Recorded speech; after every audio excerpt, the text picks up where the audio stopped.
عليكم السلام أحبتي، أهلا وسهلا بكم في هذه الحلقة رقم 439، وندخل محورا جديدا عن جاهلية المحمديين. طبعا الجاهلية معروف أن عصر الجاهلية اللي هو يعني كانوا يقولون عليه اللي هو قبل الإسلام. فنبدأ أولا بالتعرف على معنى الجاهلية.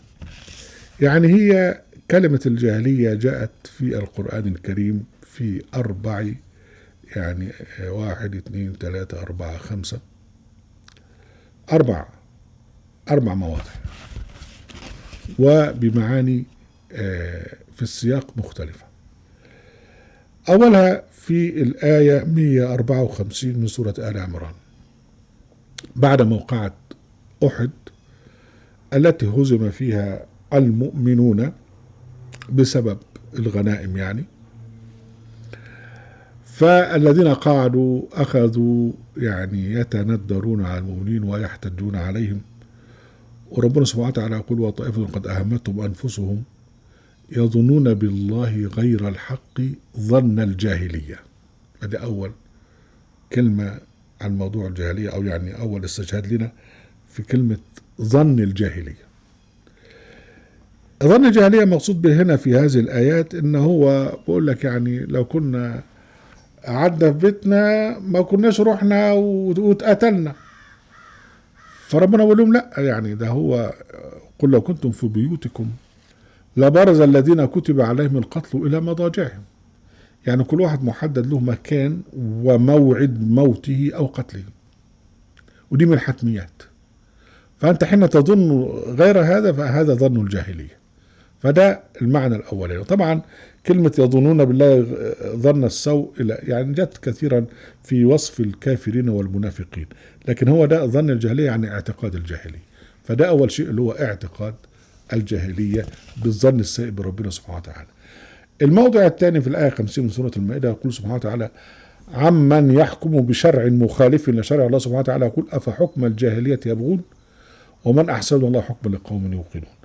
هم الجماعة الرأي السائد يعني يقول لك ده الكلام عن أهل الكتاب اللي هم يحكمون بغير ما أنزل الله. طبعا هو السياق بيقول كده، لكن ربنا سبحانه وتعالى حين يتحدث عن أفحكم الجاهلية يقارن ويقول: ومن أحسن الله حكما. إذا هناك حكم بتشريع إلهي مخالف لتشريع ربنا سبحانه وتعالى، هناك تشريع رب جل وعلا سبحانه وتعالى.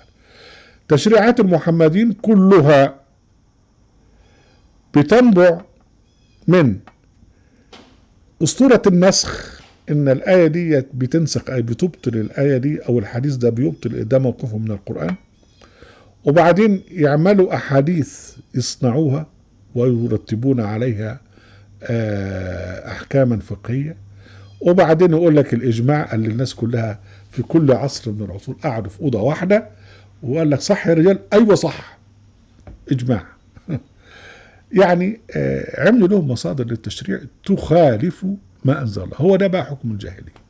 يعني ليس فقط أهل الكتاب الذين حكموا بحكم الجاهلية مخالفين شرع الله جل وعلا جاء في التوراة والإنجيل، ولكن أيضا المحمدين، وهم من نسل أهل الكتاب، لأن أهل الكتاب اللي كانوا موجودين معظمهم دخل في الإسلام محتفظين بعقائدهم.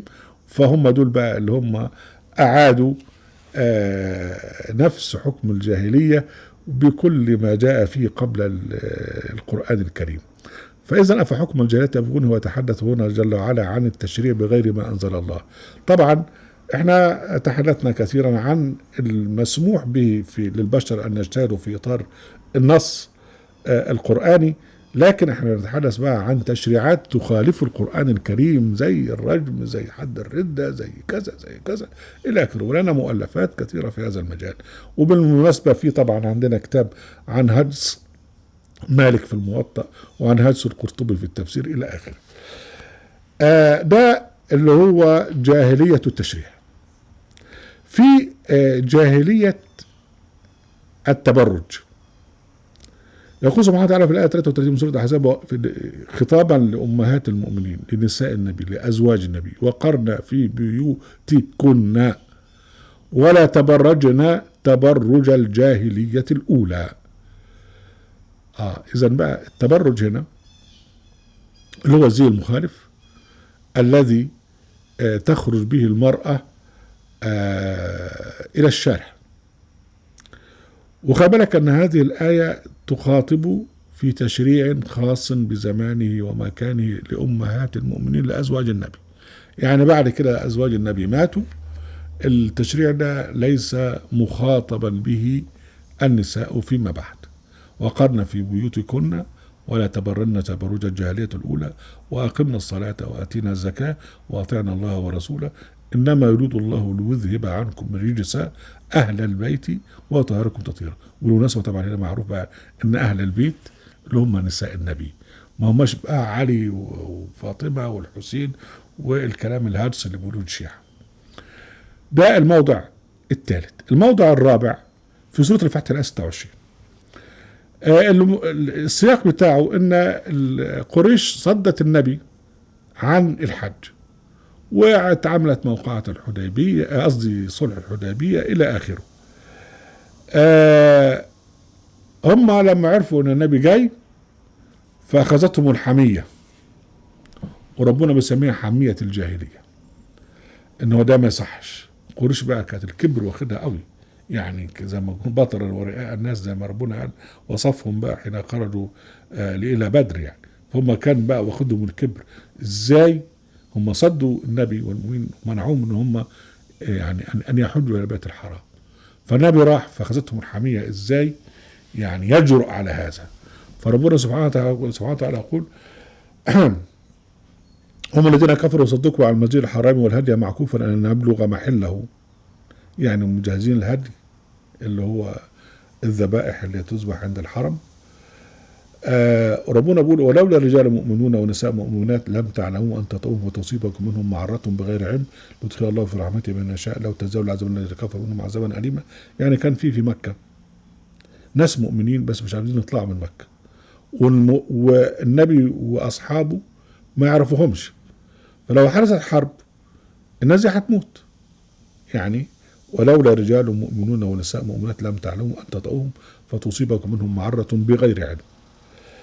بعد كده ربنا سبحانه وتعالى يعلق على صدهم عن المسجد الحرام، يقول سبحانه وتعالى إذ جعل الذين كفروا في قلوبهم الحمية حمية الجاهلية، يعني خرتهم العزة بالإثم. ده هنا الحمية اللي هو يعني أن تنفر وأن تغضب للشيطان وأن تعتدي.